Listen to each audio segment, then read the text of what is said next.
Hi guys, back again at home. Kids are at school, and the wife's at school teaching. So I'm going to make a video. I think it's going to be a little while. So I'm going to have a cup of tea.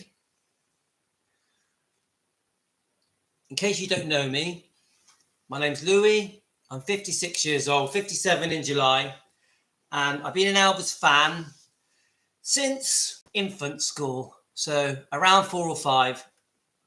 And I have many reasons why I'm a fan, but to cut it short, he helped me. That's it. He helped me through my whole life. So, hello to all of you out there. I know that most of you are asleep, so you're going to wake up and watch this. I just want to say good morning to you. And I know many of you are in America, but I get some of you in Australia as well. So, right. How am I going to start this? So the point of this video or this live is to just say to you that before I started my YouTube Elvis channel, I was a typical fan. So I'd fallen in love with Elvis's music and his films and his personality and his image, and the sort of how much I knew about Elvis was quite basic. It was very simple. It was like, well, I knew how old he was when he passed away. I knew how old he was when he became famous. I knew that he'd come from a humble beginning. I knew that he'd become unwell. I knew that he'd become overweight. I knew that he'd had different girlfriends. Obviously, I knew about Priscilla. So my knowledge of Elvis was very basic.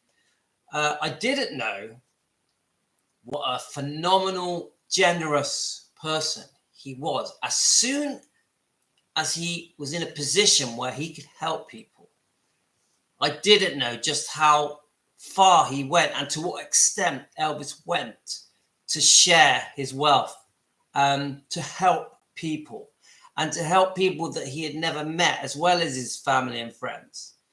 So one of the videos I made was with a Sam Bell interview. Let me just get the title of it up. So Sam Bell was a non-white friend of Elvis in Mississippi, Tupelo, who lived near Elvis, and they would go to the cinema, the Lyric Cinema, together and watch Elvis's favorite films. And Elvis must have only been 10, 11, 12 at this time, because he didn't go to Memphis until he was 13. So Elvis had many non-white friends. Obviously, he had white friends as well. Elvis loved everyone. He didn't choose his friends by the color of their skin. He chose them by where he lived, his surroundings, and who he got on with and who he looked up with and had fun with. So Elvis loved going to the cinema, the Lyric Cinema, which originally I think was a theater and has been there since 1912 and had a few name changes. One of them was called the Kumas. I think at some point it had been derelict. So I think in the 80s they were going to knock it down, and people came along and saved it. So let me just start from talking about that particular video. I just want to find the name of it. So the actual video is talking about Elvis not being a racist, which we know is just ridiculous. He was so obviously not a racist, but that isn't the point of what I'm saying now. So Sam Bell, a good friend of Elvis, him and Elvis used to sneak in through the back stairs into the Lyric to watch Elvis's favorite films. And we know that Elvis liked all the typical things that a child would like. So the Western movies and the superhero movies. I know he also loved his comics, the comic strips. And they would sneak in together. And in those days, because there was segregation, let me just have a little sip of my tea. Because there was segregation, I think the non-white people had to go upstairs, and there was a divide, like a barrier, and then the whites could sit on the other side of the barrier. And Elvis would go upstairs, and the usher would turn a bit of a blind eye because he knew they were sneaking in. But Elvis still would jump over the barrier to sit with his non-white friends and just have the time of their lives watching these movies. And you get an interview of Sam Bell. There's a few on YouTube. And the way he talks about Elvis, just basically saying Elvis was a lovely bloke, a fun guy, great to be with, did not see colour. And then you learn about the lyric. It could be the lyric or the lyric cinema, which I think it became a cinema in 1935. And I just think, wow, this very humble, very poor person that also had very poor beginnings. So we know that he lived in a large shack that his father built. And he mixed in and around Tupelo, and that's where he got a lot of his rhythm and blues influences and his gospel influences and even jazz influences. And this is where he would hear these people singing, and he loved the gospel churches, and he loved joining in when everyone was singing in the churches. And then you just get a feel that, let's not think that because Elvis was poor and had humble beginnings, that this was a bad thing. Sometimes people think that, don't they? They just think, no, he was poor, he must have suffered. No, I think that one thing's are more simple. He had the love of his parents. I know there was a situation where his father went to prison because of a fraudulent check. And obviously that must have been devastating for the mum and for Elvis. But Elvis was there for his mum. And we know that Elvis's mum was very, very protective. We know that Elvis had a very special bond with Gladys and a real closeness. And I personally think that Elvis had a very happy childhood. Yes, he had ups and downs. Same, and so did Gladys and Vernon. But don't think that because he was poor, he was unhappy. Because I actually think some of the happiest people I've met are poor. And some of the unhappiest people I've met are not poor. So I think I see Tupelo as this magic area that Elvis lived in. And his childhood was magical. And I think you see a bit of it in the Elvis movie, where it shows him in Tupelo. So he has some great friends, and Sam Bell's one of them. And I'm so glad he's put that on an interview so we can tell that Elvis, when he was just 10, 11, 12, was hanging around with the local guys in Tupelo and sneaking into the cinema just like all of us did. I sneaked into the cinema when I was a kid. Did you? Right, so there's that. Anyway, so I'm moving on now. So on that particular video, we were talking about was Elvis a racist, which he obviously wasn't. And then in that video, you come across people like Little Richard, who are really praising Elvis and talking about what a lovely human being Elvis was, no matter what people said about him. And that's because many untruths are said about Elvis that are just ridiculous. And then you've got James Brown talking about how Elvis not only was a dear friend of his, but also that Elvis had helped him, and that Elvis had opened doors and broken down barriers to help the black community artists become more successful. And then you've got Sammy Davis Jr., who talks about how he loved Elvis, and Elvis was a genuine friend, as well as this magically gifted person. So when I made the video about Elvis, whether or not he was a racist, I learned so much, because I literally found dozens of people complimenting Elvis and saying what a decent, genuine person he was. And I actually could have made that video hours and hours long, because so many praised him and made it very clear that he was not racist. But I will say this, that Elvis didn't have a racist bone in his body. He didn't have it in him. He was such a kind person. So then as Elvis gets older and he starts to become successful, obviously we know that initially he just couldn't believe it. And he initially just wanted to buy his mum a home and buy his mum a pink Cadillac and splash his money around, because I've always felt that Elvis felt guilty having money. I don't think Elvis actually felt completely comfortable having money. Yeah, he loved money, he loved buying things, and he loved sharing his wealth around. So we all know that Elvis rent out the cinemas and the fairgrounds and invite all his friends and sometimes famous people. So let me just go through the video. So then we've got, let's just have a look here. So one of the videos I made was about Elvis. Now, there's two things I've learned. That Elvis had this love that he wanted to be a policeman. And going years forward, he collected police badges, was given an honorary Memphis police badge where he actually could make arrests.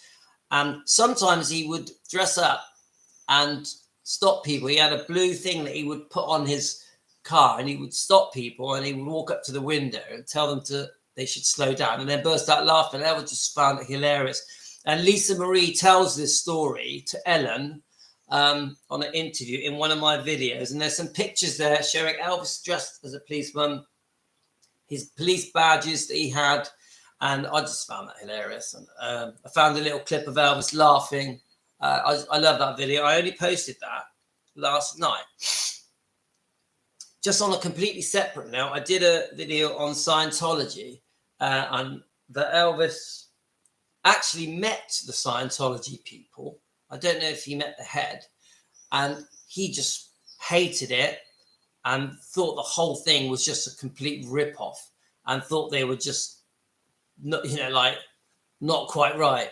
So he laughed at that. But I know that Priscilla Presley in 1977 decided she wanted to be part of the Church of Scientology, and then by becoming part of it, obviously she had Lisa Marie Presley, so Lisa Marie Presley just automatically became a child of Scientology. And I do think at first Lisa Marie Presley embraced Scientology, and then what I learned was that obviously they've got very strict ways, haven't they? Scientology, but I don't know about Scientology, but it's science-based. I think they believe that you do have a spirit and a mind, and it's all about trying to work with that. It's all a bit goo-goo to me, but I think the first few years, I think they were okay with it. But then as she become reckless and a bit of a wild child, which we know she went through a wild phase, and sometimes drugs were involved, and drinking, then Scientology would draw her back in with the permission of Priscilla, and they would try and straighten her out. And she would have a wobble, and I think there were times when I think it did help her, but eventually she just grew sick of it, and she just wanted out when she was older. I know that she created some kind of movement within Scientology called LEAP, and she won some awards within Scientology, LEAP. And that was a good phase that she went through at Scientology. But eventually, she just thought the whole thing was a joke, and she wanted out. And Riley Keough fully supported her. And around 2013-14, Riley Keough just said, we're out of here. And as far as I know, even now, Priscilla is distancing herself from Scientology. But I'm not 100% on that. So I'm just going to carry on going through these videos. So the point of this live is I'm trying to say to you that, so we all hear the basics. Oh, he was overweight and he was unfaithful and he wasted his money and just lots of things. You'll always find lots of negative things about Elvis. But actually, when you dig deep, most of them have been twisted and exaggerated, and they don't see the true essence of Elvis, who was deeply, not just generous. He actually wanted to be a preacher. He said this to Donny Osmond's mother, Olive, that he actually wanted to be a preacher. So you think about it. He wanted to be a policeman. He wanted to be a preacher. So this really starts to show you what a lovely, decent, good-hearted person he was. And yes, he would go out on tour and on his movie sets, and then he would get too close to different women, not just Anne Margaret. There was plenty. And I think that's probably the weakness in Elvis's life, that he would easily fall for people. And of course, that hurt the current girlfriend, whether it be Linda Thompson or Priscilla or Anita Wood, whoever it was, you know, I think Elvis of today would look back on that and probably regret it, you know. So, but don't we all have regrets on how we've treated our partners when we were much younger? You know, I'm 56, and I think that if I could go back, I would have done certain things differently. But we're just kids, we're just learning about life. So it's completely normal for a man to make mistakes with relationships, and a woman, of course. So then we're going through my videos, and today I've been posting James Brown, Sammy Davis Jr. and Little Richard to say how they loved him and just their own testimonials of what a decent, lovely person he was. And I just keep learning more and more how lovely. When you like, one of the videos was the is it the Sweet Inspirations? Whitney Houston's mother talking about how when they were going to meet Elvis, they had this big image of him, of he was going to be a typical famous superstar. But when they met him, they couldn't believe how kind and humble and generous and lovely and charming he was, and that he paid them more than anyone else because he was so generous, and that he just loved singing gospel with them, and he became quite good friends with them. And so they were taken aback with how nice he was. I thought that was a lovely interview with Whitney Houston's mother. I'm trying to remember what her name was now. Right, so let's just keep looking. So let's see. Oh, yeah. So then I posted a video with Sam Phillips, and even Sam, when he got to know Elvis, loved him like a son because he was such a lovely person. So I really am telling you how great Elvis is, but I can't help it because it just stands out so much that I'm watching all these interviews and reading these different columns, and there are so many things being said about Elvis. There are so many thousands of people praising him. They can't be wrong. You know, we really are talking about someone who was a phenomenally decent, loving, caring man. Oh, yeah, and if we go on to I started making a video about Elvis's horses. I know he had a bit of a problem where a horse got away from him during the filming of one of his Western films. I'm trying to remember what it was called. And that put him off horses for a few years. But eventually in 1967, he decided to buy Priscilla a black walking horse called, it's going to come to me, Domino. And then he would watch Priscilla. Every home in the UK. He would watch Priscilla going back and forth behind Graceland from his office window. And that reignited his passion to buy a horse. And he was determined to buy a Palomino. And which, once he did get one, I know they went horse hunting in early hours of the morning because they wanted to find a horse without people seeing them out and about. And I think even Priscilla went with him trying to find this horse. And he eventually found the horse that he named the Rising Sun, and altered the stables that were behind Graceland and called them the House of the Rising Sun. And that's another side of Elvis that I learned, that he personally took it upon himself to look after those horses. And he eventually, because he bought all the family members and the Memphis Mafia members horses, he eventually had 18 horses. And I think if he did eventually buy a ranch somewhere, but I'm more talking about Gracelands. And then he had a lot of animals. And when you start digging, he had cats and dogs. The monkey is quite famous. I think it was called Scatter, I think. And he really treated his animals like human beings. Even where they lived, their quarters had heating, and he would feed them himself. He just loved being with his animals. And that says a lot about Elvis, doesn't it? The kind of person that he was. And I just think, I keep being reminded how lovely Elvis was. And I think I've already said this, but he gave to 50 charities, I think, every Christmas, just in Memphis. And we all know about him buying complete strangers cars and all his friends and family houses. But his generosity was without bounds. He would just read a clip in the local paper about someone disabled, and not only would he send them money for their hospital bills, he would go and find them and help them himself one-to-one. He would go and meet them. Yeah, this is just amazing. So let me keep looking at here.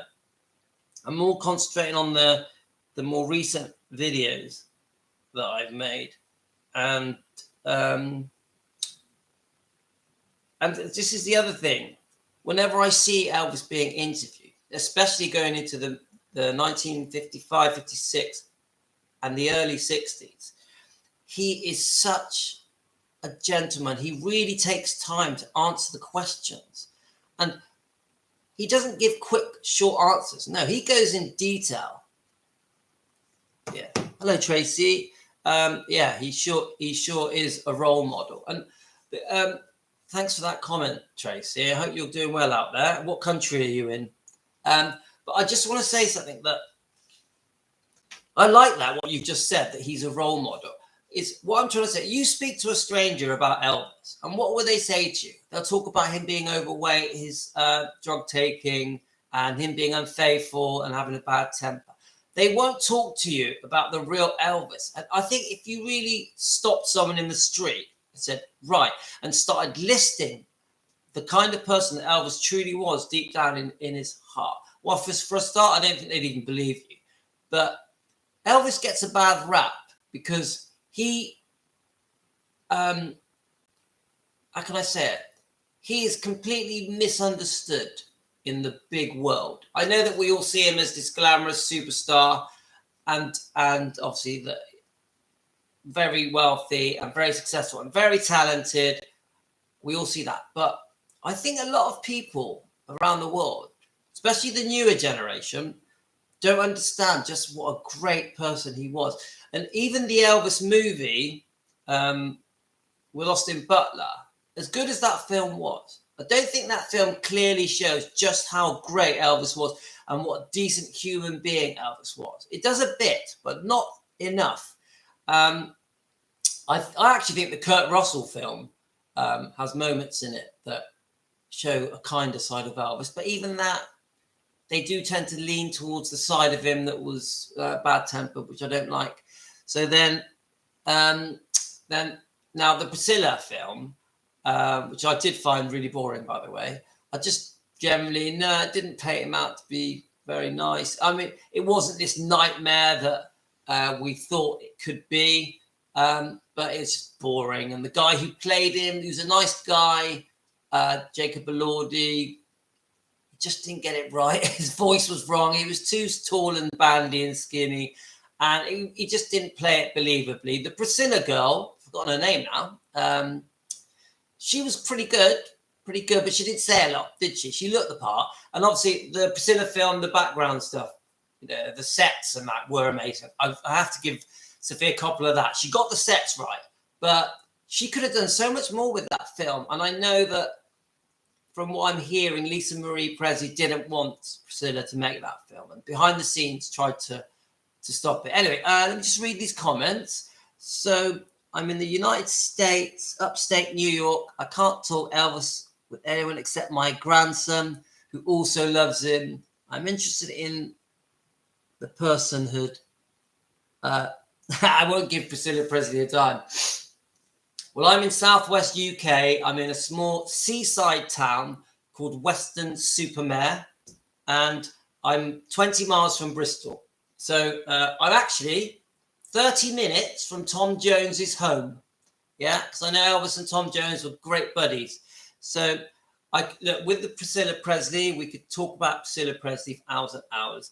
I am not this massive Priscilla fan, but I'm also not a Priscilla hater. There are many, many things I could tell you about Priscilla that I am not happy with, that she should not have done. And I definitely feel Priscilla has lost her way. I don't like all the financial stuff that has gone on after the divorce. I think she took too much.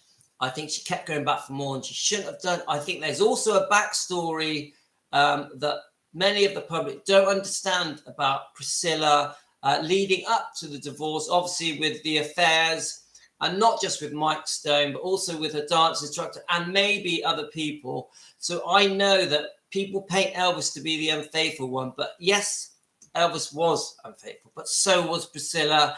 And I'm very upset that Priscilla Presley took Riley Keough to some kind of legal dispute over the signature of Lisa Marie. It should not have happened. I don't think Riley should have had to face things like that. I also think that really she shouldn't have supported the Priscilla film. I don't like the Priscilla film. I don't think she should have been there for it. I think she's gone on a tangent there, but I think it's coming back to bite her on the toe, because there's legal wrangles now with Elvis Presley Enterprises that she got involved with that film. And I know that she's distancing herself from Gracelands now and going off and trying to do her own thing so she can create her own income. But I will also say this. I do think she played a part in Gracelands becoming a living museum, but I know it wasn't just because of her. I know that she had a lot of help. And I also know that Priscilla wanted to open Gracelands because it was in her financial interest to do so. I understand that. And I also know that because she made herself like the lead executor of Gracelands, she made a lot of very serious decisions, important decisions, where Lisa Marie wasn't involved. I know that Lisa Marie, when she turned 25, allowed Priscilla to carry on running the Graceland things, but I think that's probably a mistake.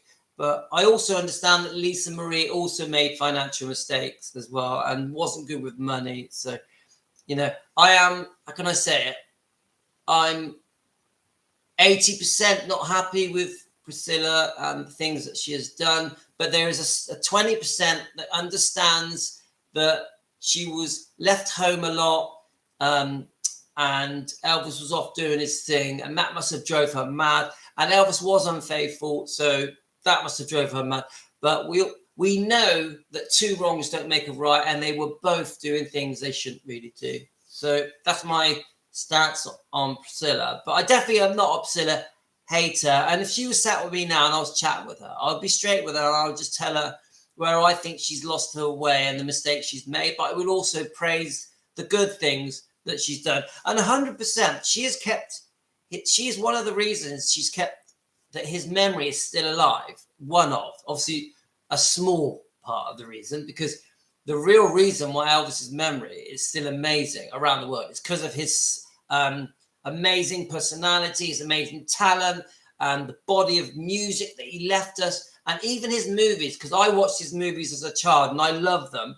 And even the corny ones, when you're 10 years old, those corny movies were amazing. So there we are. It's a difficult one talking about Priscilla, isn't it? So anyway, going back to just how the average person who's not really in the know fully about Elvis I don't think knows how great he was. And that's the point of this live. So I'm just going to carry on a little bit longer. I have to go to work today, so I'm going to sort of wind this up a little bit.